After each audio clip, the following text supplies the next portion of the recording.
Last minute. Welcome to Dark Side of the Library podcast. Today's episode, I am going to be talking about nonfiction releases that came out or are coming out April 2024. Today is April 25th, so we only have a couple days left of April, but I wanted to showcase a few nonfiction reads that Carrie and I thought were going to be really awesome. They're dark and spooky. Make sure to comment and let us know where you're watching from. We'd love to hear from you if you are watching live. If you're listening to our recording, I'm sorry, but tune into our live show next time. By the way, if you are interested in any of these books, we will be publishing our show notes on darksideofthelibrary.com. They are affiliate links, so we do get a small commission if you do happen to buy or click on any of these links in the future. All right, so the first one I want to share with you today, our first nonfiction read, is The Complications on Going Insane in America. Interesting book. This is published by Harper One, and this is by Emmett Rensin.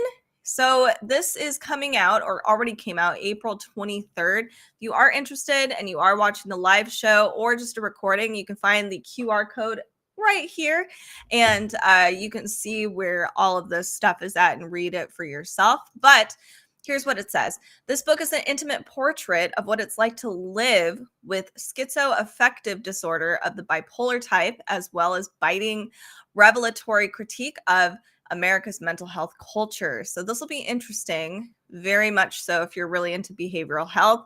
Our author has written and edited articles for major national media outlets and taught writing and literature at prestigious schools. But he has also lost jobs and friends, been hospitalized and institutionalized. So it's a personal sort of, it's not quite an autobiography, but like he's got a personal sentiment to this. So he's cycled through a lot of daunting combinations of medication and therapy methods, all of that stuff. And this is a very, very honest take of what his life has been like and what, a lot of people who have had to deal or do deal with schizoaffective disorders of the bipolar type.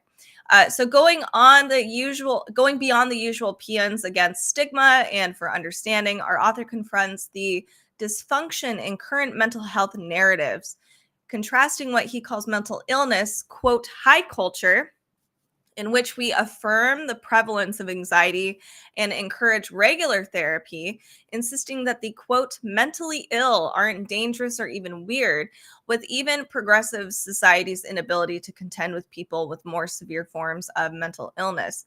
Those people we pass on the street talking to themselves, those caught in the loop between hospitals or prisons, or even those we cannot tolerate in our own schools, offices, and lives, including the author himself. So this is a pretty raw, honest, sometimes brutal, just aspects of the author's personal life, from what it's like to see 4 different psychiatrists in 1 year and the nature of psychotic breaks to a harrowing diary that logs exactly what happens when he stops taking his medication, and the unexpected kinship he discovers with an incarcerated spree killer with schizophrenia. Lots of really interesting stuff here. It's a blend of memoir, cultural commentary. This is something that you're interested in. Check out The Complications of Going Insane.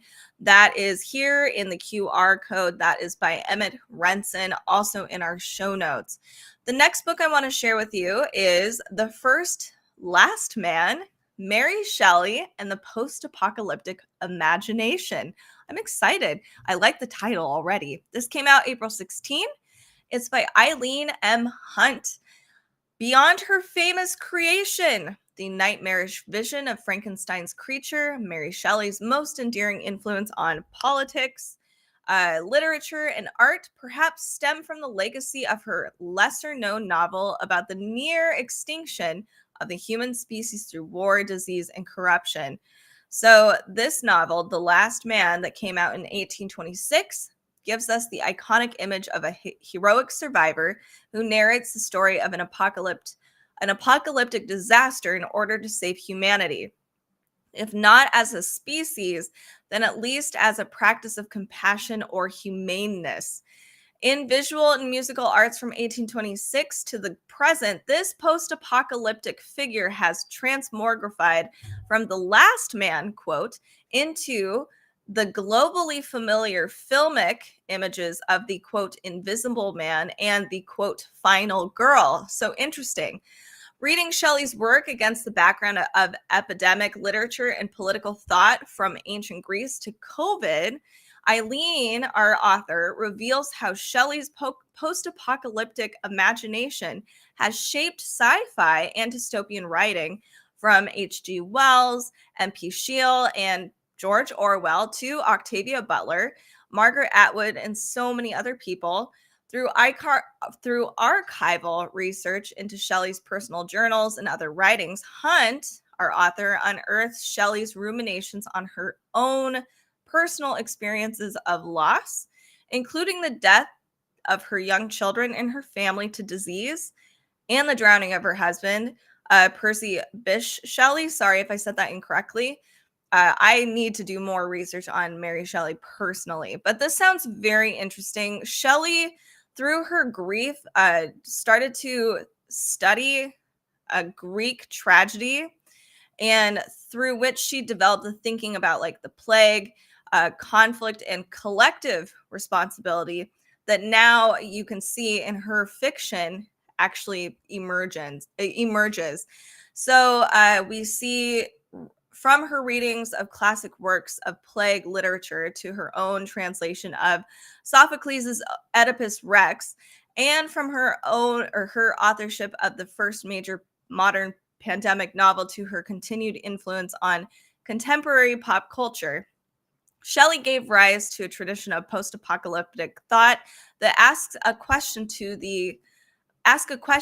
that the COVID-19 pandemic has made newly urgent for many. What do humans do after disaster? Sorry, I don't know why that was so hard for me to get through. I'm excited to read this, but I also feel like I need a lot more for myself. I need to read more Mary Shelley and her works and then read this later. It'd be kind of cool to see if you can have two different novels side by side, read some of her works alongside with this one. So this is the first last man. Mary Shelley and the Post-Apocalyptic Imagination. This is by Eileen M. Hunt. So something a little lighter for our witches out there. Next is Houseplant HortOCCULTure. Isn't that funny? Green Magic for Indoor Spaces. This came out April 8th. Honestly, the cover looks really great. I love what they did here with the play on words. I'm a sucker for that. So this is by David Hunter, and Juliet Diaz is the forward writer here. So infuse magic into every act of indoor plant care. I know a lot of us are actually more doing indoor plants these days. Hold on a second. So that can be tough as somebody that is also doing indoor plants. But no plant is just ever a house plant. I've even named my plants. I know that sounds a little crazy, but I do. Whether you are a green witch or merely a horticurious, you can learn how to successfully grow potted plants, connect with their spiritual energies, and partner with them for magic. Have not done that. Our author provides practical tips on substrates, pests, watering, and other elements of plant care. He also shares ideas for incorporating magic into every step, such as drawing sigils on your grow lights, pushing energy into the soil, and putting crystals in your watering can. All these suggestions and more will help your monstera, fern, orchid, and other indoor flora thrive. From begonias to bromeliads, which I haven't heard of before. Maybe I'm going to have to look up all these new plants and put them in my house. So this book features easy to grow, easy to find plants, and their occult correspondences. This sounds really, really fun. I love the combination of plant growing and magic together. I have the Green Witch book, and it's a lot of fun, but it's mostly for outdoor plants. It's cool that we have something a little more approachable for everybody. Not all of us have yards or big spaces for outdoor gardening, so having something that's for indoor plants is really special. So this is Houseplant HortOCCULTure, Green Magic for Indoor Spaces. Next, I know we're talking about disease a lot, This next one is about the human disease, how we create pandemics from our bodies to our beliefs. Oh, this one probably is a little heavy. The publisher is the MIT Press. Again, if you are interested and you are watching live, I have not been turning the QR codes because I got too excited. I forgot. I don't know why. Anyway, QR code on the side. You can also find in the description down below all of the links to all of these books. All right, so the human disease. COVID-19 pandemic will not be our last. Yes, because what makes us vulnerable to pandemics also is what makes us human. That is uncomfortable, but all too timely. That is the uncomfortable but all too timely message of this book, which travels through history and around the globe to examine how and why pandemics are an inescapable threat to our own making, drawing on dozens of disciplines from medicine, epidemiology, and microbiology to anthropology, sociology, ecology, and neuroscience, as well as unique expertise in public education about pandemic risks. Biological anthropologist Sabrina Sholts, who is the author of this book, identifies the human traits and tendencies that double as pandemic liabilities, from the anatomy that defines us to the misperceptions that divide us. This is really interesting. This book weaves together a wealth of personal experiences, scientific findings, and his.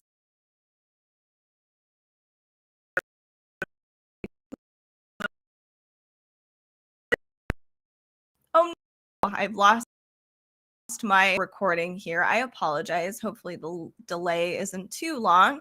Anyway, for our podcast listeners, let's keep going. We have Sholts brings dramatic and much needed clarity to one of the most profound challenges we face as a species.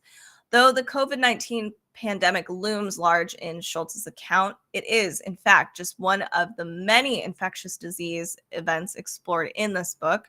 With its expansive evolutionary perspective, this book explains how humanity will continue to face new pandemics because humans are the ones that actually cause them. By the ways that we are and the things that we do, by recognizing our risks, the author suggests we can take actions to reduce them. When the next pandemic happens and how bad it becomes are largely within our highly capable human hands and will be determined by what we do with our extraordinary human brains. We have a lot more power than we think.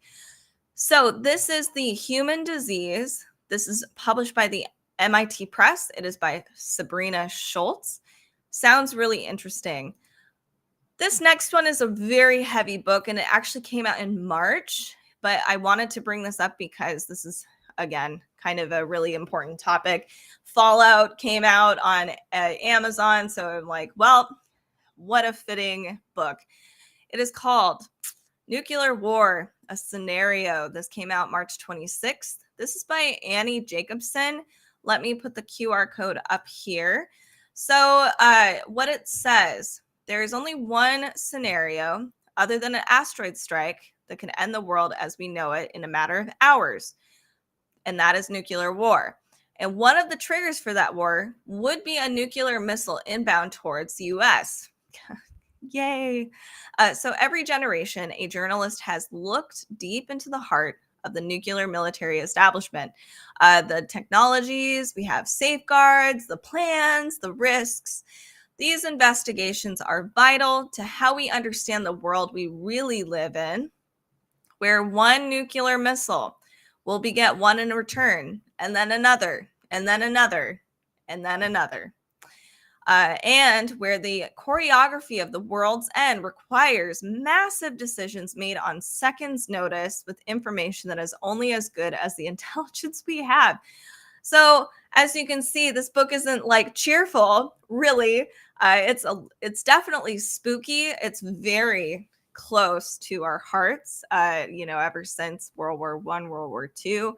So this book explores the ticking clock scenario based on dozens of exclusive new interviews with military and civilian experts who have built the weapons, have been privy to the response plans, and have been responsible for those decisions should they have needed to be made. Nuclear War, a scenario examines the handful of minutes after a nuclear missile launch. It is kind of essential reading and unlike any other book in its depth and urgency. I have to say, I'm going to probably pick this one up. I don't like, it's one of those books I really don't want to pick up, but I think it's really important. It's a really unique take, and it's relevant. So this is called Nuclear War, a Scenario by Annie Jacobsen. All right. The next book, so we only have 2 books left. There wasn't a ton of nonfiction reads that were coming out in April that we thought, oh, it's kind of scary. And that includes this book. This one's not very scary at all, but it's kind of fun. It is The Secret Lives of Booksellers and Librarians. You know us here. We love books. So we're like, hey, book lovers, booksellers, and librarians. Something relatable to what we do. This is by James Patterson and Matt Eversmann. So yeah, the James Patterson. Here we go. It says, to be a bookseller or a librarian, you have to play detective. How fun. You have to be a treasure hunter, a matchmaker, an advocate, a visionary. Why don't we respect our librarians and booksellers more? So a person who creates, quote, book joy by pulling a book from a shelf, handing it to someone and saying, you've got to read this. You're going to love it. So step inside this book and enter a world where you can feed your curiosities, discover new voices, find whatever you want or require. This place has the magic of rainbows and unicorns, but it's also a business, the book business. Meet the smart and talented people who live between the pages and who can't wait to help you find your next favorite book.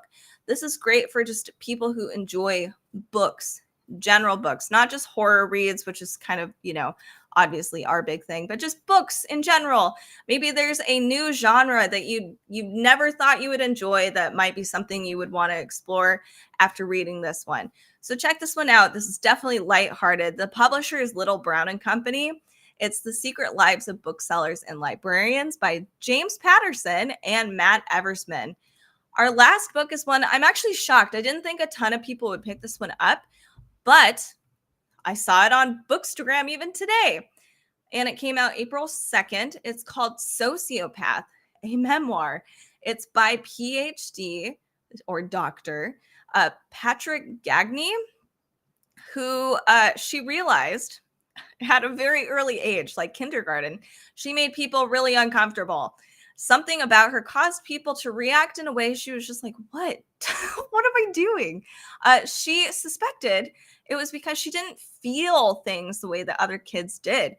Emotions like fear and guilt and empathy just totally eluded her. For the most part, she felt nothing. And she didn't like the way that, quote, nothing felt. So she did her best to pretend that she was like everybody else. So she started to mask. But the constant pressure to conform to society she knew rejected anyone like her it was horrible. Like, of course, I think a lot of people can relate to that. So Patric stole. She lied. She was occasionally violent. She became an expert lockpicker and home invader, all with the goal of replacing the nothingness with just something. In college, Dr. Patric Gagne finally confirmed what she'd long expected. She was a sociopath. But even though it was the very first personality disorder identified well over 200 years ago, sociopathy had been neglected by mental health professionals for decades, which is totally true. It's still not one that I think a lot of people throw it around like, oh, you're a sociopath, but I just think people don't actually get it. Makes sense. She was told there was no treatment, no hope for a normal life. She found herself haunted by sociopaths in pop culture, madmen, evil villains who are considered monsters, and she thought her future looked grim. But when Patric reconnects with an old flame, she gets a glimpse of a future beyond her diagnosis. If she's actually capable of love, it must mean that she isn't a monster. With the help of her sweetheart, and some characters she meets along the way, she embarks on a mission to prove that the millions of Americans who share her diagnosis aren't all monsters either. This is a really cool book. So it's not like super dark. It's just changing the narrative and changing our perspective and being a little more, compassionate and empathetic. Like, we all, including sociopaths, don't get a choice. Like, that is just it just happens. It's not like, oh, oops, I just want to be this. So this is a really inspiring story. It's a great journey that talks about how she changed her fate and how she managed to build a whole life filled with love and empathy and hope. So this is a cool book. Sounds really cool. I'm excited. So this is Sociopath. This is a memoir. This came out April 2nd, and it's by Dr. Patric Gagne. And that is actually the final book of this entire podcast for nonfiction releases that came out in April 2024. We will be going over some young adult reads as well, and some, I think, comic books and graphic novels, unless I've already done it. But that will be coming up for either April or May, by the way, just so you're aware. Make sure to subscribe, to like, to follow here on YouTube or your favorite listening app. We do a ton of horror novels, so if that's your jam, we are your place. Thank you so much for listening today. We will see you in the next